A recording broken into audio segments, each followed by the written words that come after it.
बिस्मिल्लाहिर्रहमानिर्रहीम, अस्सलामु अलैकुम। आपको खुशामदीद कहते हैं बोल न्यूज़ हेडक्वार्टर्स में। मैं हूं आपके साथ सलमान मिर्जा। मैं हूं महविश तबस्सुम और मैं हूं आमना अकरम। हेडलाइंस आपने जानी, बुलेटिन में बात होगी।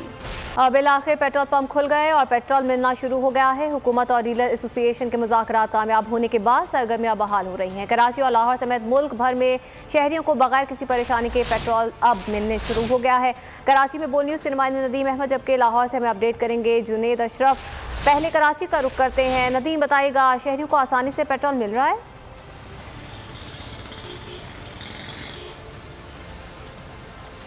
जी हाँ, गुज़िश्ता 24 घंटे के बहरानी कैफियत के बाद अब जो है वो शहर भर के पंप्स पर जो है वो पेट्रोल की सप्लाई बहाल कर दी गई है। एक रोज़ के दौरान जो है वो पेट्रोल की अदम दस्तयाबी की वजह से जो है वो शहरियों को खासी दुश्वारियों का सामना करना पड़ रहा था। मेरे कैमरामैन साथी यूसुफ आपको अगर मेरे अकब में मनाज़िर दिखाएं तो पेट्रोल पंप पर अब भी रश शहरियों का खासा बरकरार है, चूँकि गुज़िश्ता 24 घंटे के दौरान जो पेट्रोलियम मसनूआत की दस्तयाबी जो है वो एक जुए शेर लाने के मुतरादिद था, तो अब जो है वो पेट्रोल की फराहमी जो है वो बहाल कर दी गई है और शहर भर के पंप्स के ऊपर जो है वो पेट्रोल इस वक्त दस्तयाब हो चुका है। और यही वजह है कि शहरियों की बड़ी तादाद जो है वो पेट्रोल पंप का रुख कर रही है और शहरियों को अब भी खदशा लाहक है कि कहीं दोबारा ऐसी कोई सूरत हाल पैदा ना हो जाए। यही वजह है कि खासा रश देखा जा रहा है शहर भर के पेट्रोल पंप्स पर। जी ठीक है नदीम, साथ ही रहिएगा। जुनेद, बताइएगा, लाहौर में पेट्रोल पंप मुकम्मल तौर पर खुल चुके हैं या अब भी कुछ पंप्स बंद हैं?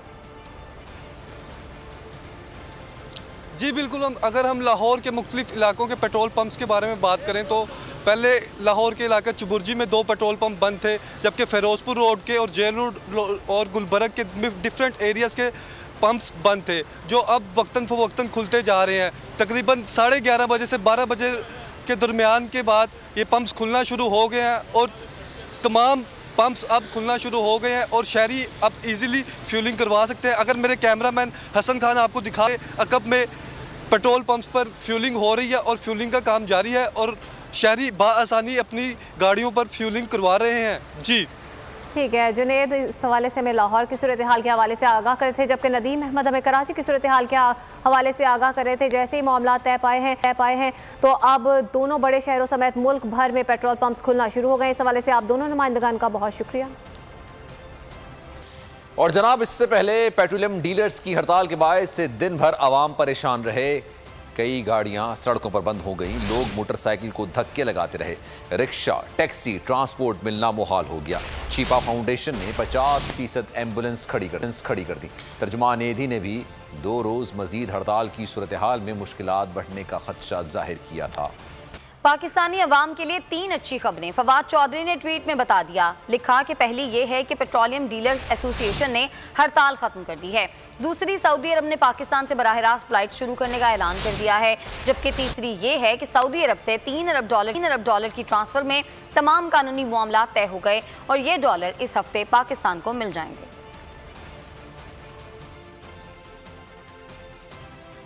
और पाकिस्तान समेत दुनिया भर में गुज़श्ता कई महीनों से फंसे सऊदी अरब अकामा होल्डर्स के लिए खुशखबरी है।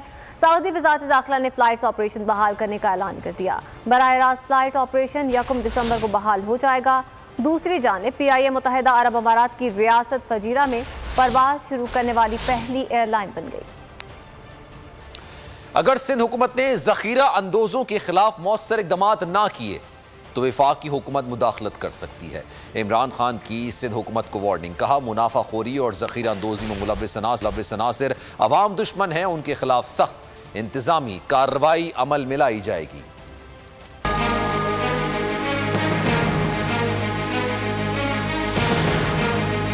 मुल्क में अशिया ज़रूरिया की कोई किल्लत नहीं। अगर सिंध हुकूमत ने ज़ख़ीरा अंदोज़ों के खिलाफ मौसर इक़दाम ना किए तो वफाकी हुकूमत मुदाखलत कर सकती है। वज़ीर आज़म इमरान खान की सिंध हुकूमत को वार्निंग, मुनाफाखोरी और ज़ख़ीरा अंदोज़ी में मुलव्वस अनासिर अवाम दुश्मन हैं, उनके खिलाफ सख्त इंतज़ामी कार्रवाई अमल में लाई जाए। वज़ीर आज़म इमरान खान की ज़ेर सदारत मुल्क में गंदम और खाद के स्टॉक के हवाले से जायजा इजलास हुआ। इजलास में वज़ीर आज़म को ब्रीफिंग दी गई कि 6.6 मिलियन मेट्रिक टन सरकारी गंदम का स्टॉक दस्तयाब है।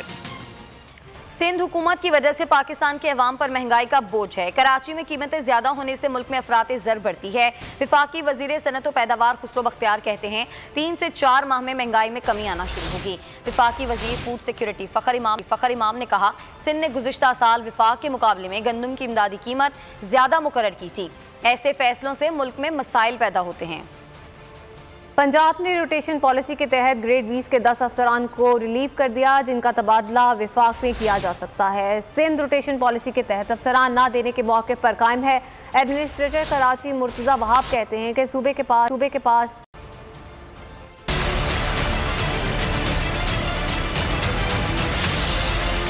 बातचीत हतमी नतीजे पर पहुंची। सेक्रेटरी एस्टेब्लिशमेंट डिवीजन की चीफ सेक्रेटरी पंजाब से खतो किताबत के बाद ग्रेड 20 के 10 अफसरान को पंजाब हुकूमत ने रिलीव कर दिया। सेक्रेटरी एस्टेब्लिशमेंट डिवीजन ने रोटेशनल पॉलिसी 2020 पर अमल दरामद के लिए चीफ सेक्रेटरी पंजाब को मरासला लिख दिया। पाकिस्तान एडमिनिस्ट्रेटिव सर्विस के 4 और पुलिस सर्विसेज के 6 अफसरों के तबादलों पर अमल दरामद कराने की हिदायत कर दी गई। पुलिस सर्विसेज से ग्रेड 20 के ज़ईम इकबाल, खुर्रम अली, अहमद अरसलान मलिक, इनाम वहीद खान, मोहम्मद जुबैर दरिशक और सुहेल अख्तर को रिलीव किया गया। ग्रेड 20 के अली ताहिर, इफ्तिखार अली सोहो, फराह मसूद और सारा असलम को रिलीव कर दिया। दूसरी जानिब सिंध अपने मौके पर कायम है। सिंध हुकूमत का कहना है कि उनके पास अफसरान की पहले ही कमी है। ग्रेड 20 में जो कोटा है वफाक का वो 60% है, यानी कि अगर 100 असामियां हों ग्रेड 20 की सूबाई सिंध में, तो उनमें से 60 असामियां वफाक यानी कि ऑल पाकिस्तान सर्विस के DMG, Pakistan administrative service, OMG जो सर्विस के लोग होते हैं उनकी होंगी, और 40% जो है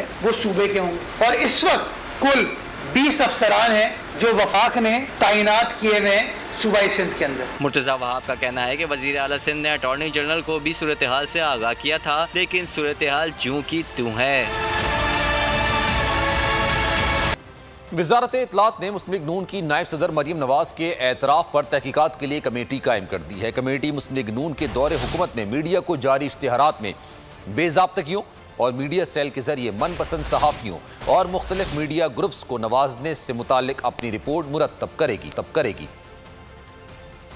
मियां साकिब निसार की ऑडियो फोरेंसिक में जाली साबित हो गई। अजहर सिद्दीक एडवोकेट ने बड़ा दावा कर दिया। कहा, ऑडियो का फोरेंसिक पाकिस्तान और इंग्लैंड के सहाफ़ी ने पाकिस्तान और इंग्लैंड में कराया। नोटरी पब्लिक ने तस्दीक की कि राना शमीम का जाली बयान हल्फी बनवाया गया। अजहर सिद्दीक एडवोकेट का कहना था कि जल्द फोरेंसिक रिपोर्ट और दीगर दस्तावेजात सामने ला रहे हैं। मरियम नवाज को चैलेंज है कि वो ऑडियो लेकर अदालत जाएं। अदलिया के खिलाफ बहुत बड़ी साजिश, टाइमिंग आप ध्यान में रखिएगा। वो ऑडियो जो फैब्रिकेटेड है वो पहले राना शमीम साहब को सुनाई गई और बताया गया कि ये सारा कुछ है। उनका हौसला बढ़ाया गया, एफिडेविट ऑफ साइन करके जालसाजी और झूठ बोले आप, इसके रेपरकेशन बड़े खतरनाक है। ये फेक ऑडियो, उसमें क्या होता है, आप लफ्ज टाइप करते हैं तो आपकी आवाज के अंदर वो चीजें फिट हो जाती हैं। हमने जब ये मामला देखा, हमने कहा यहाँ से फोरेंसिक पाकिस्तान के अंदर भी और इंग्लैंड के अंदर, और जब साफी दोस्ती है, वो जब भेजा उनके पास, उन्होंने उनसे पूछा जो 3 सवाल हमारे स्पेसिफिक थे, क्या ये एक ही कंटिन्यूटी है? उन्होंने इस बात की तस्दीक कर दी है, एक कंटिन्यूटी नहीं है।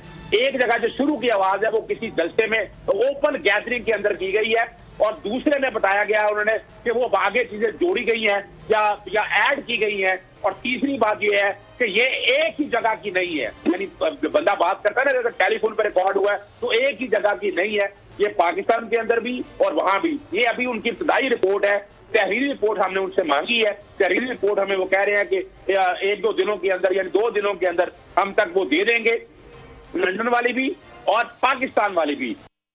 और चेयरमैन नैब जावेद इकबाल ने कहा है कि कुछ लोग सियासत में खुद को नैब की बुनियाद पर जिंदा रखे हुए हैं। लाहौर में तकरीब से खिताब करते हुए चेयरमैन नैब ने कहा कि मुझे जितना बुरा भला कहें, इल्ज़ाम तराशी करें, जितनी गालियां देनी है दे दें, केस सिर्फ और सिर्फ मेरिट पर खत्म होगा। चंद हफ्ते कबल चाय की प्याली में तूफान उठा के नैब की रिकवरी के पैसे कहाँ जाते हैं? रिकवरी करेंसी की शक्ल में नहीं होती कि आएँ आपको बुलाकर कहीं बैठकर नोट गिनते हैं। उन्होंने कहा कि नैब को हुकूमत का हामी कहना जालिमाना तनकीद है। इल्ज़ाम लगाने वाले बताएं कि उन्होंने हमें हुकूमत के खिलाफ कितनी दरख्वास्तें दी। आज दरख्वास्तें 48 घंटे में एक्शन लूँगा, कोई मुकद्दस काय नहीं, जो करेगा वो भरेगा। सब्सक्राइब करें और बेल दबाएं ताकि कोई खबर रह न जाए।